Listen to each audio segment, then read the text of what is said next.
How can you prevent erectile dysfunction? आप अपने erectile dysfunction से कैसे बच सकते हैं? मैं doctor Mukesh Kumar Vijay, senior consultant urologist and andrologist in Kolkata. आज हम इसी के बारे में बात करेंगे कि ऐसी क्या 5 चीजें हैं जिससे आपका इरेक्टाइल डिसफंक्शन फ्यूचर में आप बच सकते हैं और आपको इरेक्टाइल डिसफंक्शन नहीं हो। आज इन्हीं 5 नेचुरल थिंग के बारे में हम बात करेंगे जो कि एक साइंटिफिकली प्रूव भी है। सबसे पहली बात है कि आपके शरीर में कोई बीमारी है, उसको आप ट्रीट कीजिए। जैसे कि ब्लड प्रेशर है तो उसको कंट्रोल कीजिए, डायबिटीज है तो उसको कंट्रोल कीजिए, और कोलेस्ट्रॉल है तो उसको कंट्रोल कीजिए। ये अगर आप आपके शरीर के अंडरलाइन जो बीमारियां हैं उनको आप कंट्रोल करके रखेंगे तो इरेक्टाइल डिसफंक्शन होने की संभावना बहुत कम हो जाती है। 2 नंबर पे है एक्सरसाइज। हम लोग बोलते हैं कि अगर आप एरोबिक एक्सरसाइज करते हैं या वॉकिंग करते हैं या ट्रेडमिल करते हैं या साइकिलिंग करते हैं तो इससे आपका सेक्सुअल परफॉर्मेंस अच्छा होता है।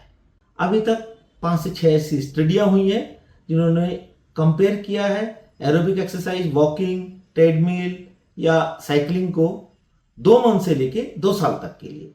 उन्होंने ये प्रूव किया है कि एरोबिक एक्सरसाइज करते हैं तो वो सिग्निफिकेंटली आपके इरेक्टाइल डिसफंक्शन को इंप्रूव करती है और फ्यूचर में इरेक्टाइल डिसफंक्शन को रोकती भी है। तो हम लोग बोलते हैं जो एरोबिक एक्सरसाइज है आपको 30 मिनट से लेकर 60 मिनट तक के लिए डेली करना चाहिए, एटलीस्ट 5 सप्ताह के लिए। 5 सप्ताह में, 1 सप्ताह में 5 दिन के लिए, यानी कि सप्ताह में 5 दिन आपको एरोबिक एक्सरसाइज करनी चाहिए 30 मिनट से लेकर 60 सेकंड के लिए। अगर आप वॉक करते हैं तो 1 घंटे का वॉकिंग पर डे करना चाहिए, एटलीस्ट 5 डेज। और आप साइकिलिंग या ट्रेडमिल करते हैं वो भी आपको 30 to 60 minutes per day 5 days in a week करना चाहिए। तो ये तो हो गई एक्सरसाइज की बात। तो अल्टीमेटली बात करें तो एटलीस्ट आपको 150 मिनट पर वीक आपको एक्सरसाइज करनी चाहिए। 3 नंबर पे होता है डाइट, कि ऐसी डाइट में क्या है करें कि ताकि आपका इरेक्टाइल डिसफंक्शन बच सके। क्योंकि हमने देखा है 60% से कम उम्र होती है, 60 to 70, मोर देन 70 में धीरे धीरे इरेक्टाइल डिसफंक्शन के बढ़ता है, इंक्रीज होता है इरेक्टाइल डिसफंक्शन। लेकिन अगर आप डाइट को कंट्रोल करके रखेंगे तो आपका इरेक्टाइल डिसफंक्शन होने का चांस कम हो जाता है। अब ये डाइट क्या क्या है, इनमें होते हैं फ्रूट्स का आपको सेवन ज्यादा करना चाहिए, वेजिटेबल का सेवन ज्यादा करना चाहिए, पोल्ट्री फूड्स का सेवन करना चाहिए, फिशेस को आपको लेनी चाहिए, आपको होल ग्रेन्स लेने चाहिए, आपको नट्स का सेवन करना चाहिए, आपको हर्ब्स और स्पाइसेस का सेवन करना चाहिए। कुछ चीजों को आपको लिमिट करना है, जैसे कि मीट, जो रेड मीट होता है, मटन होता है, उसको आपको कम करना है, और जो सॉल्ट है उसकी क्वांटिटी को कम करना है। साथ ही साथ आपको जो हमारे प्रोसेस्ड फूड्स होते हैं, प्रोसेस्ड फूड्स को आपको लिमिट करना है या अवॉइड ही करना है, बेटर रहता है। अब बात करते हैं क्या स्पेसिफिक फूड्स आपको लेने चाहिए ताकि इरेक्टाइल डिसफंक्शन आपका बच सके और बेटर हो। उसमें सबसे पहले आता है फ्लेवोनॉइड फूड्स। फ्लेवोनॉइड फूड्स क्या करते हैं, ये आपके बॉडी के अंदर नाइट्रस ऑक्साइड को बढ़ाते हैं और उसकी वजह से आपका जो पेनिस होता है उसमें वेस्कुलरिटी बढ़ जाती है और इरेक्शन होता है। क्योंकि इरेक्शन के लिए nitrous oxide is very important factor, जिसकी वजह से ही आपका ब्लड वेसल्स डायलेट होती है, ब्लड का एंगेजमेंट बढ़ जाता है और पेनिस इरेक्ट होता है। अब ये फूड्स कौन से होते हैं जो अच्छे अच्छे फूड्स है, वो होते हैं Apple, grapes, citrus fruits, onion, dark chocolate and T. अगर आप ये सब लेते हैं तो आपका इरेक्टाइल डिसफंक्शन अच्छा रहता है।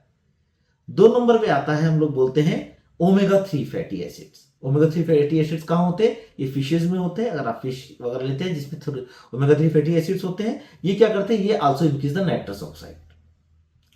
3 नंबर पे बोलते हैं वाटरमेलन। और वाटरमेलन का जूस पीते हैं, वाटरमेलन में एक केमिकल होता है सिट्रिलिन, जो कि कन्वर्ट होता है आर्जिनिन में, और आर्जिनिन से कन्वर्ट होकर ही बनता है नाइट्रस ऑक्साइड। तो अगर आप 3 glass watermelon juice per day लेते हैं तो आपके अंदर शरीर में देखा गया कि आर्जिनिन लेवल ब्लड में ज्यादा रहता है और आपको इरेक्टाइल डिसफंक्शन का चांस कम हो जाता है, क्योंकि आर्जिनिन ही नाइट्रस ऑक्साइड बनाता है। अब 5 नंबर पे हम बात करेंगे, 4 नंबर पे sorry, what is the most important is sleep. आपको नींद अच्छी आनी चाहिए और एटलीस्ट आपको 7 घंटे सोना है। अगर आप 7 घंटे सोते हैं तो आपका इरेक्टाइल डिसफंक्शन का चांस कम हो जाता है। और 5 नंबर पे बात करेंगे, अगर आप ओबीज हैं तो अपना वेट लूज करें और आप एल्कोहल का सेवन को लिमिट करें। तो अल्टीमेटली हमने 5 चीजें आपको बताई है जिससे आपका इरेक्टाइल डिस्फंक्शन अच्छा होता है।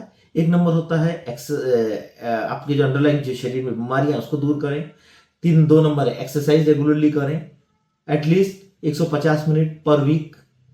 3 नंबर होता है स्लीप अच्छी करें, एटलीस्ट 7 घंटे आपको सोना चाहिए। आप अपनी डाइट को कंट्रोल करें, उसमें फ्रूट्स वेजिटेबल नट्स का सेवन को बढ़ाएं, वाटरमेलन को बढ़ाएं, फ्लेवोनोइड फ्रूट्स को बढ़ाएं, ओमेगा 3 फैटी एसिड के फूड्स को लें। और 5 नंबर में होता है अगर आपका वेट ज्यादा है उसको कंट्रोल करें और अल्कोहल के सेवन को लिमिट करें।